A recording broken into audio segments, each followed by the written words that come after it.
Hi, my name's Phil. I like talking about politics, and in this video I'd like to discuss how several Conservative MPs, past and present, have been caught out in their shameless hypocrisy when attacking Labour over what have been completely normal political donations that are fully within the rules. Mad Nad seems to have been particularly shameless, but it also speaks of the broken nature of the way news is published in this country. But first, for daily political commentary, please click the subscribe button so you don't miss out. So, in a sense, the Tories are making their attacks on Labour donation stick a bit with the public. It works, I suppose, for a number of reasons. First, people don't necessarily know that this is all actually normal behaviour because nobody ever made a fuss when the Tories did it, as long as it was within the rules. Second, because Labour often attacked the Tories for donations which broke the rules, the public think this is the same thing. Oh, it's both sides as bad because Labour attacked the Conservatives over their donations and now the Tories are attacking Labour over theirs. Well, they must be both as bad.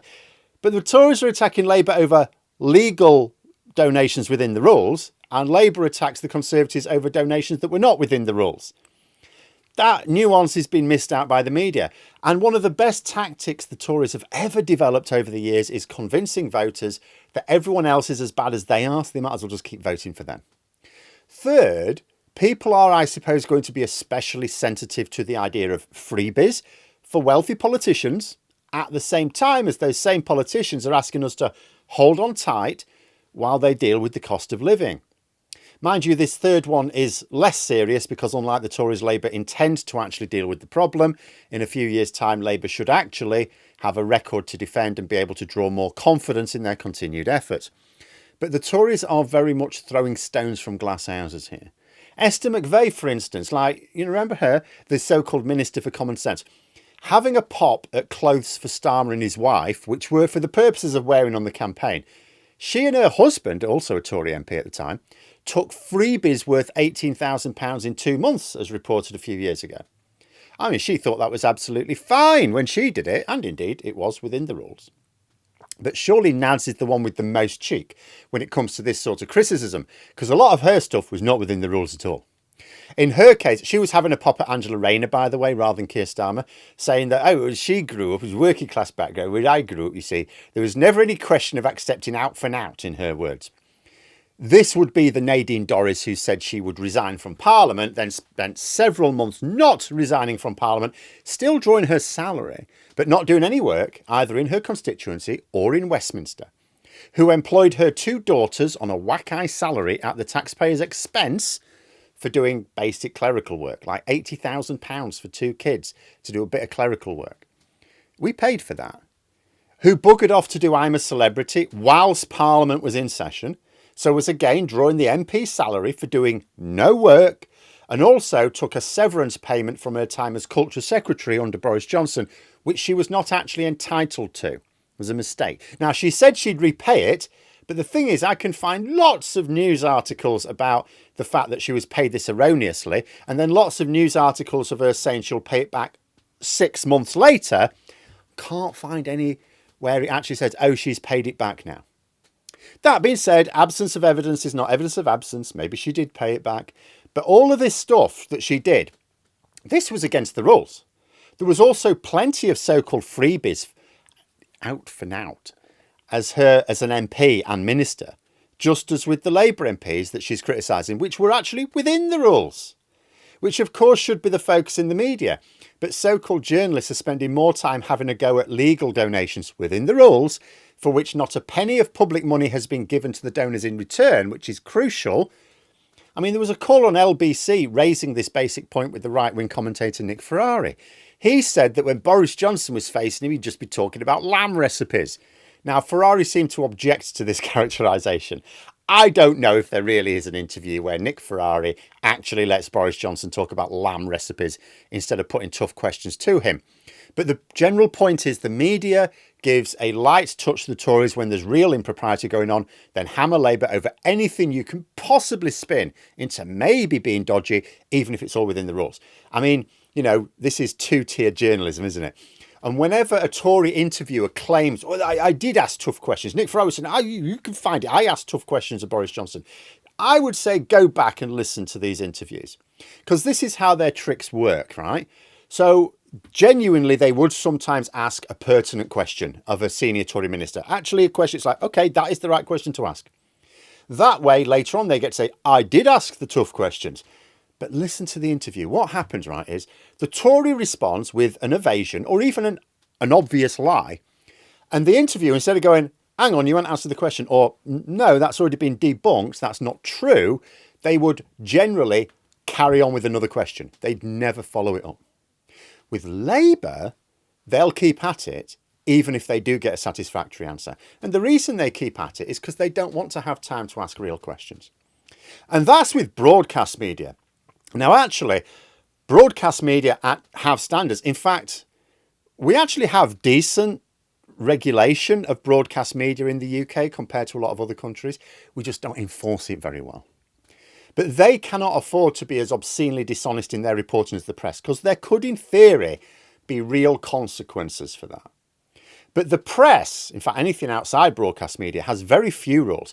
But for the press, what few rules they do have, they have a few. But they self-regulate, so they decide whether they've broken their own rules. Hence the latest confected storm around pub opening times. The Telegraph, 2 days ago, led with the story about how Labour were planning to close pubs early in order to tackle alcohol abuse. But this claim was in the headline. It's not in the article. If you read the article, it actually made clear that Labour, there was no such plan. Then yesterday, there was another Telegraph article on the same thing where they quoted a senior Labour minister saying, no, there's no plan for this. Then today, Keir Starmer says, no, there's no plan for this. Now, being clear, the only claim that such a plan ever existed was in a Telegraph headline. Not even the article itself. That said the plan didn't exist. Buried in there. It's buried in a little paragraph there. It's a classic case of a headline saying one untrue thing, only for it to be cleared up if you read the whole article, as if that makes it all right. But it doesn't, of course, because lots of people will read the headline, not the article, particularly in the Telegraphs behind a paywall. Then they'll share it around on social media. Oh, look at this, isn't this disgusting? And those outside the broadcast rules do this all the time. And it's not just shameless rags like the Telegraph. I've been pointing to Express articles doing it for years. I know in some ways they're maybe worse than Telegraph. I've pointed out The Guardian doing it a few times as well. Novara Media have been caught out in 3 lies in the space of a week. One of them so serious, they've had to do the full retraction job. Why? Because they must have been issued with legal notice. Because outside the mainstream broadcast media, there's no Ofcom. So being sued is the only way to force a retraction. And for the big outlets, particularly like the billionaire Tory client media outlets, right? So if they think, okay, every now and then they might get sued and lose in court. If they can afford that, if they can afford the legal expenses and fines, they can just consider it a business expense and carry on publishing lies. And if you tell lies about someone who either can't or won't sue, because very often politicians won't sue, right? Because it looks bad and also it's a waste of time. Then you're free and clear. If you're not subject to the rules for broadcasters, it's like the Wild West for news. And that's assuming the broadcaster feels bound by the rules themselves. GB News famously get away with murder, as Ofcom have been very forgiving for them. Oh, well, they're only small. They didn't mean any harm, the little rascals. Hopefully things will improve in a couple of years once we can see the obvious results of the policies Labour are implementing now, because I think at the moment there's an extent to which the focus on amplifying trivia is also a consequence of politics being less rife with real scandal. So it's like if you're looking for a spicy story, and also more cut through, because at the moment, people are seeing Labour laying the groundwork, which is not that popular, but without the benefits being shown. In a couple of years, if the benefits start to show, it's harder for the media to go, oh, Labour are getting everything wrong. Because people, as long as they're benefiting and they can feel they're benefiting, will go, yeah, they're not getting a lot wrong from me, thank you very much. But the basic rules will still hold. The media will report on Tory misdeeds only once the public already think it's a serious issue, and then they'll only report on it themselves to make excuses. Whereas they will make mountains out of molehills with Labour, or even, as the Telegraph did this week, just actually make something up.